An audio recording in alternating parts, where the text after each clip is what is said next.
arab tilida ta hamda to harfini bir-biridan qanday farq qilishini bilasizmi? Keling, aynan ushbu videom siz uchun. Bu videoda harflarni bir-biridan farqi, mahraj va sifatlarini barchasini batafsil tushuntirib o'tganman. Ushbu videomizni oxirigacha kuzating. Assalomu alaykum aziz sahifamiz obunachilari, arab tili ixlosmandlari, ilm shaydolari. Bugun sizlar bilan arab tilidagi ta hamda to harfini bir-biridan farqlari, bir-biriga o'xshash jihatlari va bu harflarni talaffuz qilishda aynan biz nimalarga e'tibor qilamiz? Qanday mashqlarni bajarsak, aynan bu harflar to'g'ri, aniq va chiroyli talaffuzga erishishlik haqida aynan ushbu videomizda sizlar bilan batafsil gaplashib o'tamiz. Ekranga yana ham yaqinroq joylashing. Eng muhim qoidalar, eng muhim amaliy mashqlarni yozib olishlik uchun albatta yoningizda daftar va qalamlarni tayyorlang. Biz esa darslarni boshladik aziz o'quvchilar. Ta bilan toni bir-biridan farqini ajratishlik uchun birinchi o'rinda keling ikkita harfni bir-biridan yozuvlarini o'rganib olamiz. Ana undan keyin mahrajlarini tushuntiraman. Eng muhim joyi, undan keyin esa sizlarga sifatlari, ya'ni bunda qanaqa ta harfida qanaqa sifat bor, to'da qanaqa sifat bor, bu haqida mana shu darsimizda batafsil gaplashib o'tamiz. Endi ekranga, doskaga qaraymiz. Aziz o'quvchilar, oramizda arab tilini birinchi marta o'rganayotganlar bo'lsa yoki avval o'qiganlar bo'lsa, yozuvni o'rganmagan bo'lsangiz, shu joyda muhim tavsiyani aytib o'tishim kerak. Albatta arab tilida o'qiyotganingizda yozuvni ham o'rganishingiz shart bo'ladi. Qancha ko'p yozuvni yaxshi tushunsangiz, harfni kitoblarda, matnlarda o'qishingiz yanada osonlashadi. Endi qaraymiz. Ta harfi. Ta harfi harfning nomi T tovushini beradi mana. Go'yoki smaylikka o'xshaydi, kulib turgan smaylikka o'xshaydi. Bu ta harfimizning alohida ko'rinishi. Bu harfimizda umumiy hisobda yozuvda 4 ta ko'rinishi bor. Ya'ni ta harfimiz so'zni boshida kelsa, so'zni boshida keladigan bo'lsa, demak, bu harfimiz o'zidan keyingisiga qo'l beradi. Mana o'zidan keyingisiga qo'l beradida ikkita nuqta qo'yamiz. Qarang. Mana satr chizig'idan tepada yozamiz hamda ikkita nuqta qo'yamiz. Agar ta harfi so'zni o'rtasida kelsa, ikkita tomondan ulanadi. Ta harfimiz so'z oxirida kelsa, o'zidan oldingiga ulanib, satrda tepada qoladi. Bu ta harfini yozuvi edi, qisqacha tushuncha. Endi to harfimiz. To harfimiz qanday bo'ladi desak, to harfimiz mana satr chizig'idan o'ngga qarab yuramiz. Xuddi sod harfi bor edi-ku. Sod harf kabi va tepaga xuddi bitta alif chizig'ini to'g'ri chizamiz mana. To harfini alohida ko'rinishi bu. Harfning nomi to. Buniki nima edi? Bu ta harfi. Endi bu harfimiz ham so'zni boshida o'zidan keyingisiga ulanadi. So'z o'rtasida kelsa ham ikkita tomondan qo'l beradi. Mana. O'ng tomonga qarab chiqamiz va ulaymiz. Mana ulanadi. Agar to harfimiz so'zni oxirida kelsa, ya'ni kalimaning so'zning oxirida kelsa, o'zidan oldingisiga ulanib, mana o'ng tomonga qarab va bitta to'g'ri chiziq chizamiz, Bitta to'g'ri chiziq chizadigan bo'lsak, bu to harfini ham demak nima ekan? 4 ta ko'rinishi bor ekan. So'z demak alohida ko'rinishi, so'zni boshida, so'zning o'rtasida hamda so'zning oxiridagi ko'rinishi hisoblanadi. Bu ta va to harfini yozuvlari edi. Mana aziz o'quvchilar, yozuvni ham qisqacha o'rganib oldik. Endi eng muhim joyi ta hamda to harfini mahrajini o'rganamiz. Aziz o'quvchilar, arab tilida shunday harflar borki, o'zi biz arab tilidagi harflarning mahrajlarini o'rganishligimizda ahamiyat beradigan joyimiz, harflar juda ko'pchiligi bir xil mahrajdan chiqadi. Masalan, ta harfi, dal harfi, to harfi bitta mahrajdan chiqadi. Masalan, sin harfi, za harfi, sod harfi ham bitta mahrajdan chiqadi. Jim, shin, ya harfi ham bitta mahrajdan chiqadi. Ularni esa sifatlar bir-biridan ajratib turadi. Xuddi shunday. Hozir siz bilan o'rganayotgan ta hamda to harfimiz ham bitta mahrajdan, ya'ni tilning oldi, mana ekranlaringizda ko'rinib turgan kabi, til oldi yuqori ikkita tishning ildiziga tegishi, ya'ni qattiq yopishganligidan hosil bo'ladi talaffuz. Diqqat qiling, mahraji ekrandagi rasmga qaraymiz. Demak, tilimizning oldi yuqori ikkita tishimizga qattiq yopishganligidan, yuqori old tishning ildiziga qattiq yopishganligidan talaffuzi hosil bo'ladi. ta hamda to harfi bitta maxrajdan chiqar ekan. Endi aziz o'quvchilar, unda qanaqa talaffuz qilamiz bularni? Farqi nimada desa, ana endi shu joyga qaraymiz. Ta harfimizning sifatlarini hozir sizga tushuntirib beraman, keyin to'dan ajratamiz. Sifatlarni birinchi tushunishdan oldin biz arab tilida jahr nima, hams nima? Mana shu sifatni bir-biridan ajratishimiz kerak. Ekrandagi rasmga qaraymiz.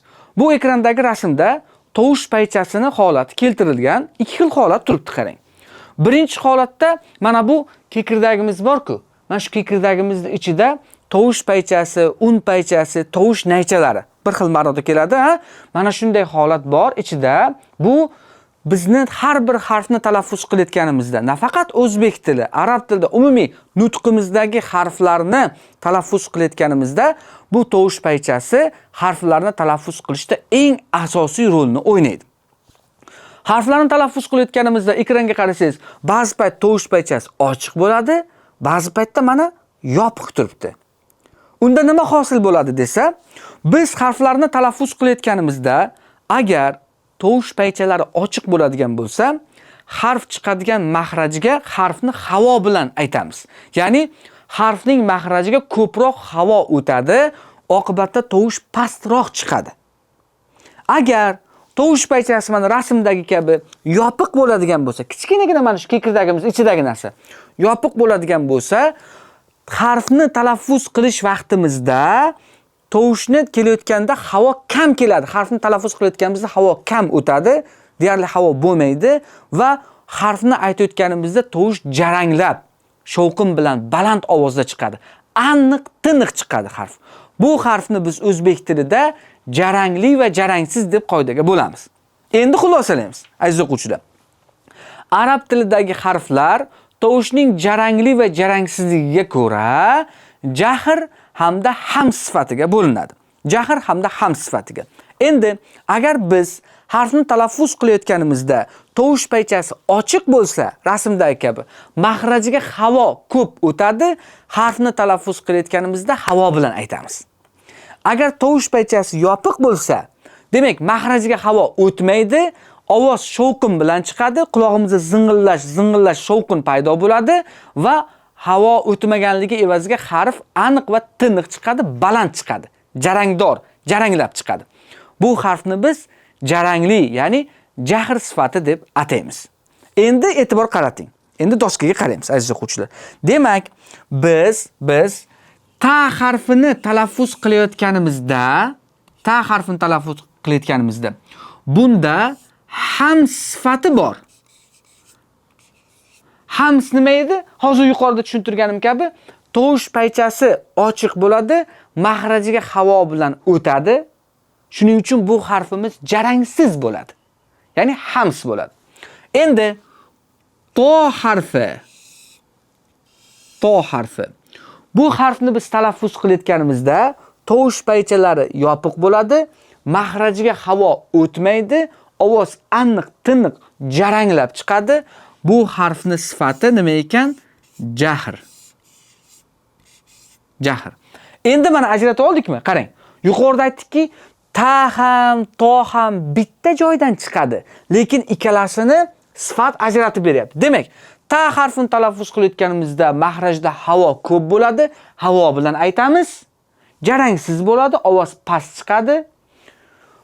To harfini aytayotganimizda tovush paychasi yopiq bo'ladi, maxrajiga havo o'tmaydi, tovush aniq, tiniq, shovqin bilan baland chiqadi, jaranglab chiqadi. Demak, hams degani jarangsiz, jahr degani nima ekan? Jarangli. Endi buni rasmdagi holatga yana bitta qaraymiz, qarang. Ikkalasi bitta joydan chiqyapti. Ta'ni aytayotganimizda tilimizni oldini ikkita tishimiz bor-ku. Ikkita tishimizda ildiziga qattiq bosganimizdan havo bilan aytamiz. Mana at, it, ut. Aytib ko'ring. Qo'limizda qilamiz. Qo'limizni qo'yganimizda qo'limizga havo keladi. Mana at, it, ut. Ko'ryapmizmi? Endi xuddi shu holatda to harfini aytadigan bo'lsak, to harfida tilni orqasi ham ko'tariladi-da. Istilo degan sifat bor. Til orqasi ko'tariladi. Mana rasmga qaraydigan bo'lsangiz, ta bilan to'da, mana to'da belgilangan joyga qarasangiz, tilni orqasi mana bundoq ko'tarilib turibdi. Tovush tor joydan chiqadi-da, ap it mana havo yo'q. Ko'rasizmi? Ap it ut bunda havo chiqmayapti. Ikkalasini bir-biridan farqi ta'ni aytayotganimizda tilimizni oldini tishni ildiziga bosganimizda havo bilan tortamiz mana. At it ut degan holatda. Endi mana aziz o'quvchilar, ta bilan toni jarangli va jarangsizligini ajratib oldik. Demak, to harfimiz jarangli, ta harfimiz jarangsiz ekan, ta'da havo bilan aytar ekanmiz, to'da havo yo'q ekan.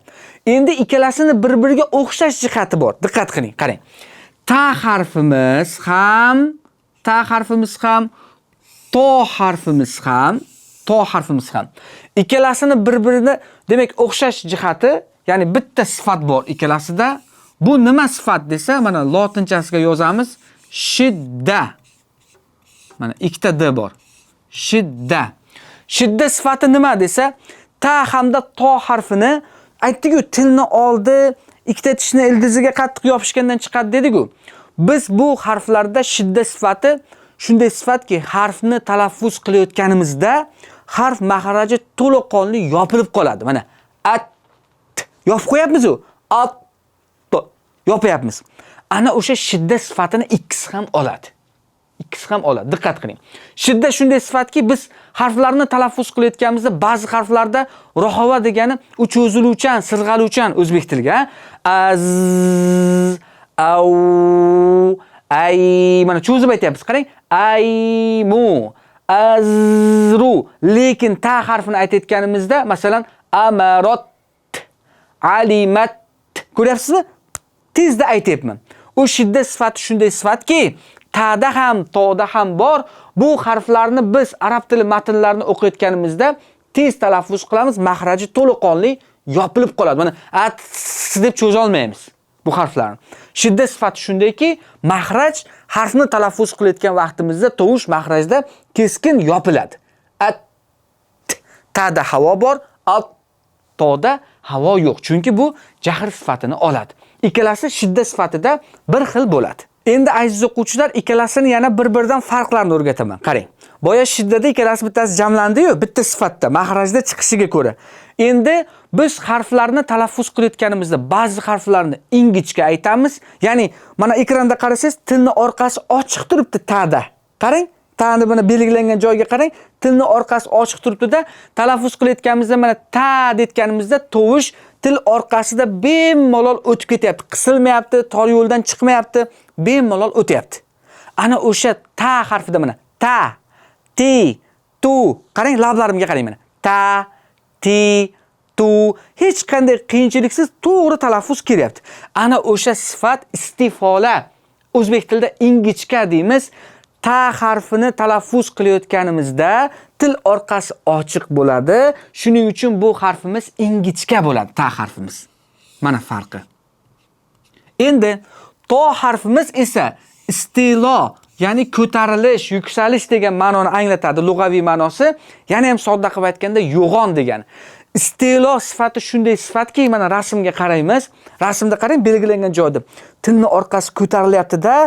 Tilni orqasi tanglenga qarab ko'tarilyapti. Ko'tarilish orqa tanglenga qarab ko'tarilganda kelayotgan tovush tor joydan chiqyapti.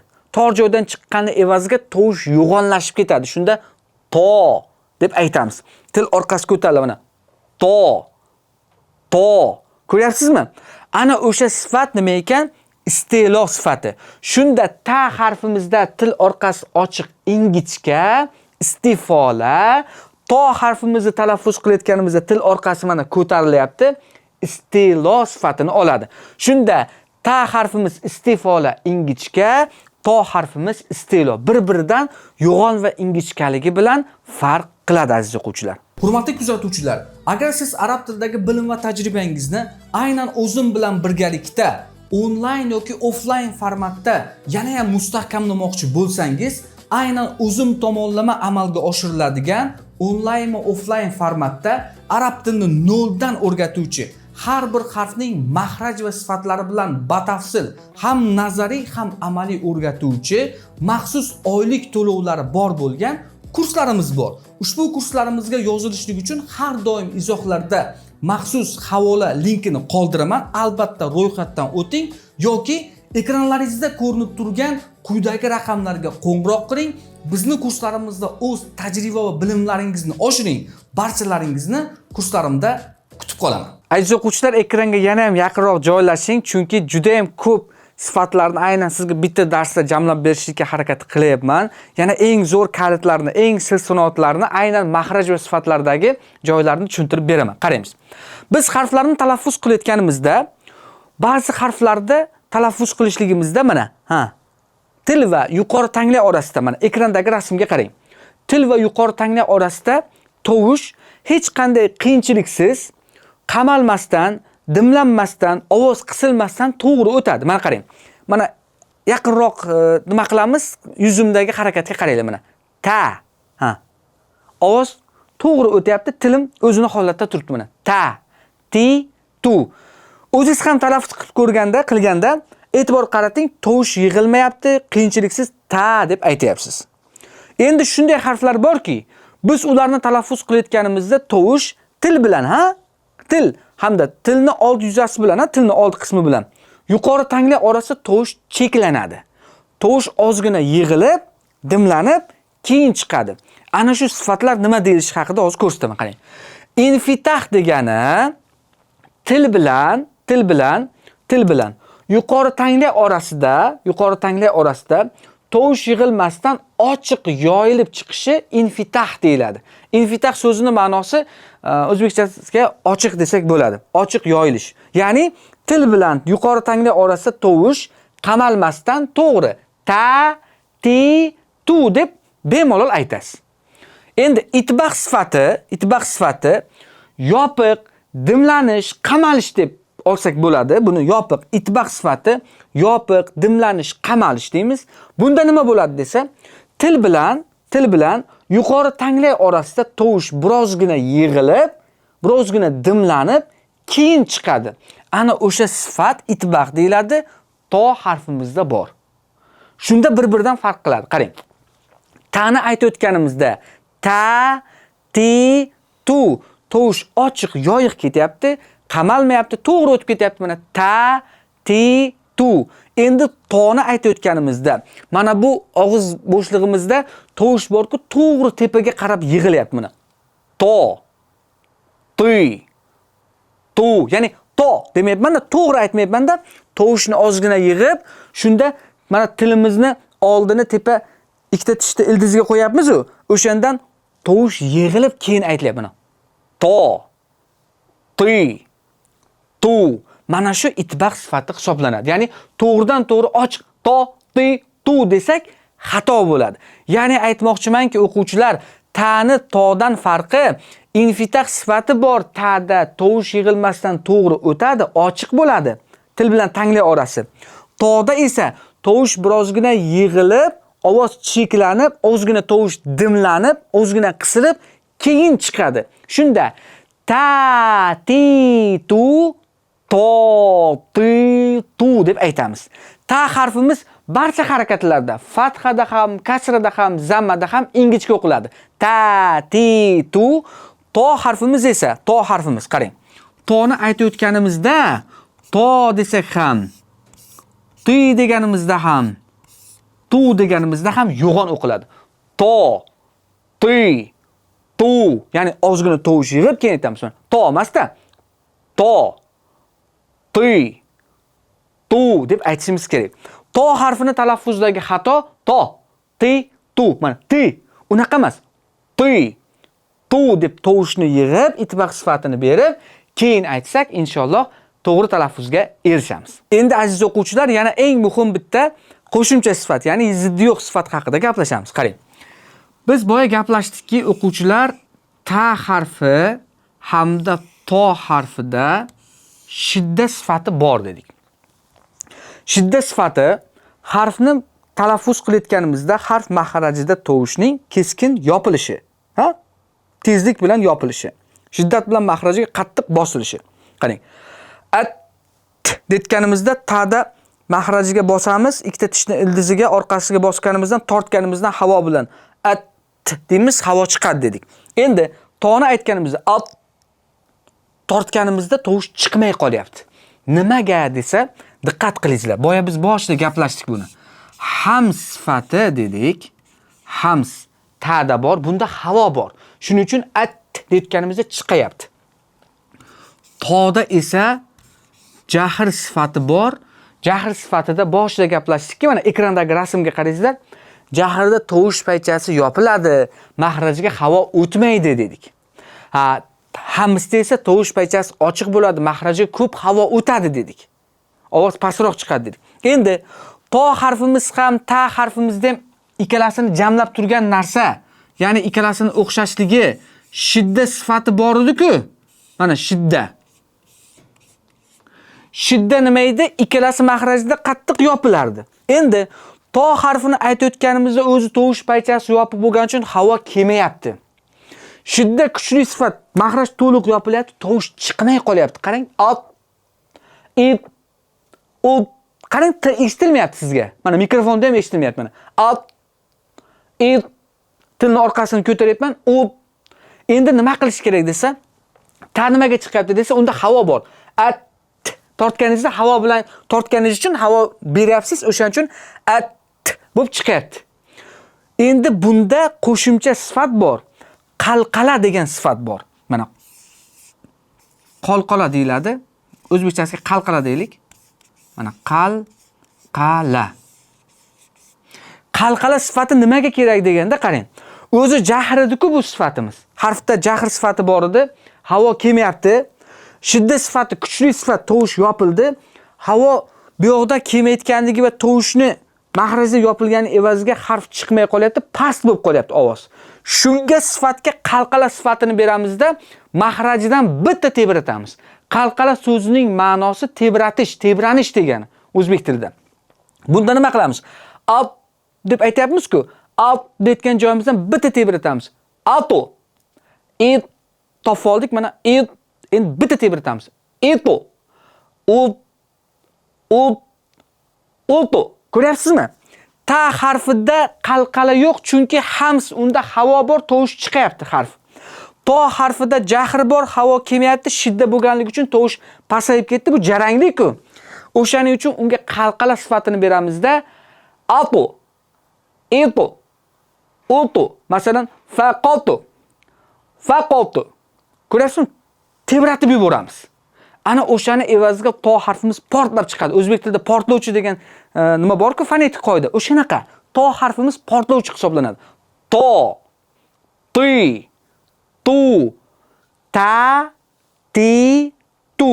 Ana endi xulosalaymiz. Demak, to harfimiz ham shidda, ta harfimiz ham shidda sifati ekan, lekin to harfimizda ta'dan farqli o'laroq qalqala sifati bor ekan. Ya'ni biz uni sukunli bo'lganda alto, eto, olto deb o'z mahrajdan tebratib yuborishimiz kerak bo'ladi aziz o'quvchilar. Endi aziz o'quvchilar, ta bilan toni bir-biridan ajratishlik uchun sifatlarni jadval qilamiz hozir. Shunda yaqqol ko'rinadi. Ekranga qaraymiz.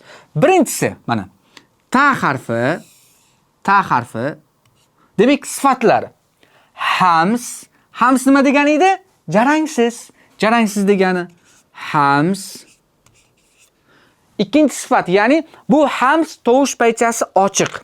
Endi tilni orqasini holatiga ko'ra istifola, bu ingichka, til orqasi ochiq turibdi, ko'tarilmayapti, tovush bemalol o'tyapti. Istifola bo'ladi. Keyingisi, endi til bilan yuqori tanglay orasida boya tilni orqasiga ko'ra istifola edi. Til bilan yuqori tanglay orasida tovush qamaladimi yoki to'g'ri yoyiq ochiq o'tadimi? Shu holatga ko'ra ta harfimiz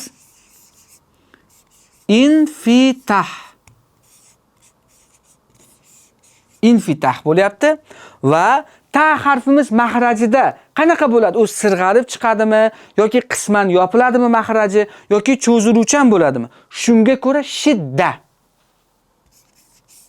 Shidda nima edi? Talaffuz qilayotganimizda mahrajning to'liq yopilishligi. Shidda sifatini oladi.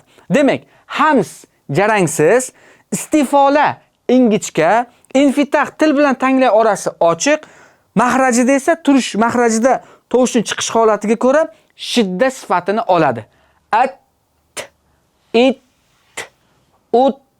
Mana shu holatda talaffuz qilamiz harakatida. Ta, ti, tu. Endi toni ko'ramiz. Endi to harfimiz, qaraymiz. To harfimiz. Tovush paychasining ochiq va yopiqligiga ko'ra nima ekan? Jahr. Jahr o'zbek tilida jarangli, tovush paychasi yopiq, mahrajga havo o'tmaydi. Til bilan, tilni orqasi bilan tanglayni holatiga ko'ra, til orqasini holatiga ko'ra bu harfimiz ta'dan farq qiladi. Bu istilo. Istilo degan nima edi? Yo'g'on. Istilo degani yo'g'on degani. Ya'ni til orqasi ko'tarilyapti, yo'g'on talaffuz qilamiz. To deyapmiz-ku, o'sha. Endi bu ta'dan yana farqi. Til bilan, mana ekrandagi rasmdagi holatga qarab, til bilan tepa tanglay orasi mana, ha? Tepa tanglay. O'sha tepa tanglay orasida tovushni qamalishi yoki ochiq chiqishiga ko'ra to harfimizda itbaq sifati bor. Itbaq sifati nima edi? Ya'ni tovush birozgina til bilan tanglay orasida dimlanib, cheklanib, ozgina yig'ilib, keyin chiqadi. Shunda biz uni to deb aytamiz. To emas-da. To, tuy, tu deb aytamiz. Hattoki u kasrada ham yo'g'on o'qiladi, qarang. Tuy deyiladi mana. Tuy, ti emas-da. Tuy. Endi itbaq sifati bor. Mahrajda chiqish holatiga ko'ra, ya'ni qattiq at deb mahraji to'liq yopiladi. Nima sifatini oladi? Shidda. Mana shidda sifatini oladi mana. Shidda. Endi qarang. Ta harfimiz hams, to harfimiz jahr. Ta harfimiz istifola ingichka, to harfimiz istilo yo'g'on. Infitah ta harfimiz til bilan tanglay orasi ochiq, ingichka bemalol ta, ti, tovush bemalol o'tadi. Infitah ochiq, to, tu, tu, tovush ozgina yig'ilib keyin chiqadi, bu itbaq. Ikkalasi ham shidda. At, ta'da ham, at, to'da ham. Endi to'da tovush chiqmay qolyapti. Qo'shimcha nima sifati bor dedik? Qalqala. Mana. Qalqala. Qalqala sifati to'da bor. Bu qanaqa edi? Harfni talaffuz qilayotganimizda mahrajida tovush yopilib qoldi-ku, tovush pasayib ketdi, o'shani bitta tebratamiz. Ato, eto, oto deb talaffuz qilamiz. Endi aziz o'quvchilar, keling men sizga bir qancha mana shu harflarni talaffuz qilishda og'izdagi harakatlar orqali sizga tushuntiraman, qarang. Birgalikda talaffuz qilamiz, qarang.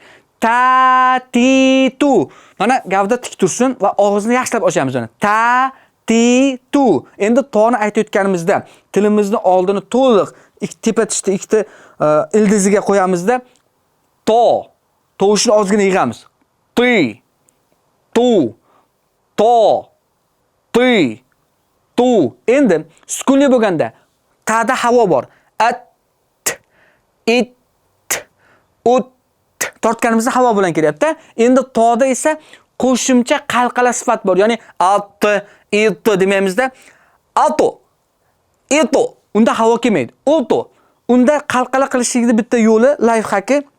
Birinchi qattiq bosib turamiz uni. At, mana topib olamiz mahrajni. It, ut, topib oldikmi? Endi ato, eto, oto, to, tuy, tu. Aziz o'quvchilar, mana shu sizga yuqorida o'rgatgan, demak, sifatlarni yaxshilab eng kerakli muhim joylarini yozib oling konspekt sifatida. Hozirgi sizga o'rgatgan qoidalarimda mana ta, ti, tu, to deb mahrajlarni og'zaki holatda kuniga 10-15 marotaba mashq qiladigan bo'lsangiz, inshaalloh ta hamda to harfini tez fursatda talaffuzlarini ajrata olishlik imkoniyatiga ega bo'lasiz. Arab tilini o'rganishda albatta faqat shunchaki mahrajni emas, balki siz va biz bilishimiz kerak bo'lgan eng asosiy sifatlarni ham o'rganishni barchalaringizga tavsiya qilaman aziz o'quvchilar. Mana aziz kuzatuvchilar, arab tili ixlosmandlari, sizlar bilan bugungi darsimizda ta hamda to harfini bir-biridan farqlari, sifatlari va ajoyib lifehacklarni birgalikda o'rganib chiqdik. Agar sizga haqiqatan foydali va manfaatli bo'lgan bo'lsa, albatta izohlarda o'z fikrlaringizni yozib qoldiring. Ushbu videomiz siz kabi o'rganuvchilarga, ko'plab insonlarga yetib borishligi uchun albatta like tugmasini bosishni unutmang. Agar sahifamizda yangi bo'lsangiz, birinchi marotaba darslarimni ko'rib turgan bo'lsangiz, shu kabi zo'r darslarni o'tkazib yubormaslik uchun albatta sahifamga obuna bo'ling. Shu kabi men ko'plab video darslar qilganman. Aynan siz uchun arab tilidagi sin, sa hamda sod harflarini videosini ko'rmoqchi bo'lsangiz, shu ekran sahifamizda qoling. Quyidagi video sizga albatta chiqadi. Ushbu videomizdan ham maksimal foyda oling. Hurmatli kuzatuvchilar, agar siz arab tilidagi bilim va tajribangizni aynan o'zim bilan birgalikda onlayn yoki offlayn formatda yana ham mustahkamlamoqchi bo'lsangiz, aynan o'zim tomonlama amalga oshiriladigan onlayn va offlayn formatda arab tilini noldan o'rgatuvchi, har bir harfning mahraj va sifatlari bilan batafsil ham nazariy ham amaliy o'rgatuvchi maxsus oylik to'lovlari bor bo'lgan kurslarimiz bor. Ushbu kurslarimizga yozilishlik uchun har doim izohlarda maxsus havola linkini qoldiraman. Albatta ro'yxatdan o'ting yoki ekranlaringizda ko'rinib turgan quyidagi raqamlarga qo'ng'iroq qiling. Bizni kurslarimizda o'z tajriba va bilimlaringizni oshiring. Barchalaringizni kurslarimda kutib qolaman.